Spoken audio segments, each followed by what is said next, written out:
L'esclavage a été aboli il y a près de 2 siècles, mais on le sait, il existe toujours une forme d'esclavage moderne, de travail forcé qui toucherait aujourd'hui 21 millions de personnes dans le monde. Pour en parler, Philippe Duport, notre spécialiste emploi. Bonjour Philippe. Bonjour Lucie. Et à vos côtés, Martine Combemal. Bonjour madame. Bonjour. De l'association Ressources Humaines Sans Frontières. C'est dans l'actualité, Philippe, parce que demain, l'Organisation internationale du travail, l'OIT, organise un colloque au Sénat sur ce sujet, sur le travail forcé. Oui, et si ce colloque se tient demain, c'est bien parce que la France va ratifier et elle va être l'un des tout premiers pays au monde à le faire. Un protocole, un engagement présenté par l'Organisation internationale du travail qui permettra de mieux lutter contre ce fléau qu'est le travail forcé. Alors pour le grand public, l'événement est aussi marqué par une exposition de dessins de presse, le travail de 20 dessinateurs sous la direction de Plantu, une exposition qui a déjà fait le tour du monde, de New York à Rome, et qu'on pourra donc voir à partir de demain au Sénat. Et cette exposition, c'est vous qui l'avez élaborée avec Ressources Humaines Sans Frontières, Martine de Combemal. Déjà, peut-être une première définition pour commencer. Qu'est-ce qu'on dit, qu'est-ce qu'on met derrière le terme de travail forcé ?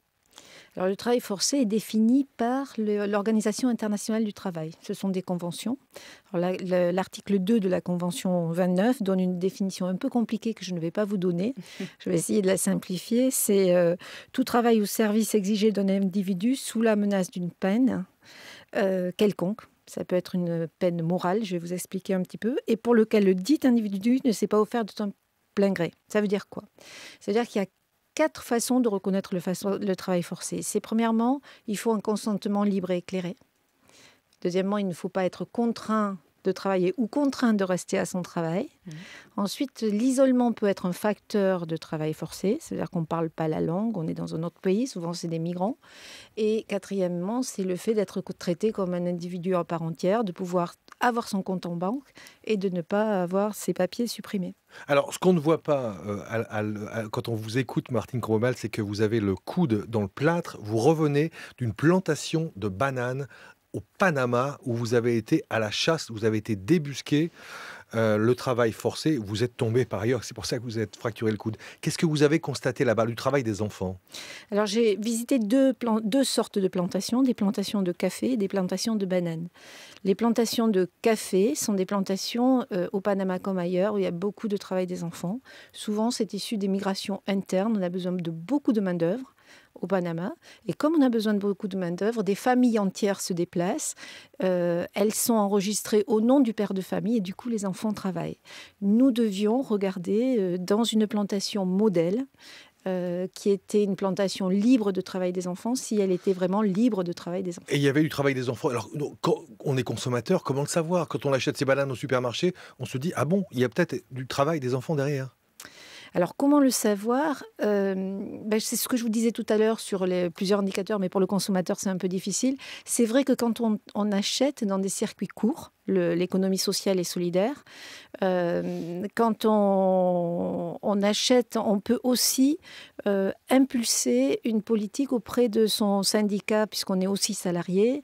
On peut pousser ses pouvoirs publics à travailler là-dessus. Pas facile quand même de savoir s'il y a du travail forcé. En France, on parle du Panama. En France, est-ce qu'il y a du travail forcé aujourd'hui ? En France, il y a du travail forcé aujourd'hui. Il faut savoir qu'en Asie, c'est 56%, mais en France et en Europe, c'est 7%, donc c'est pas négligeable. Qui c'est dans le secteur plutôt de l'agriculture. Vous parliez des migrants tout à l'heure. Oui, migrants. Les migrants.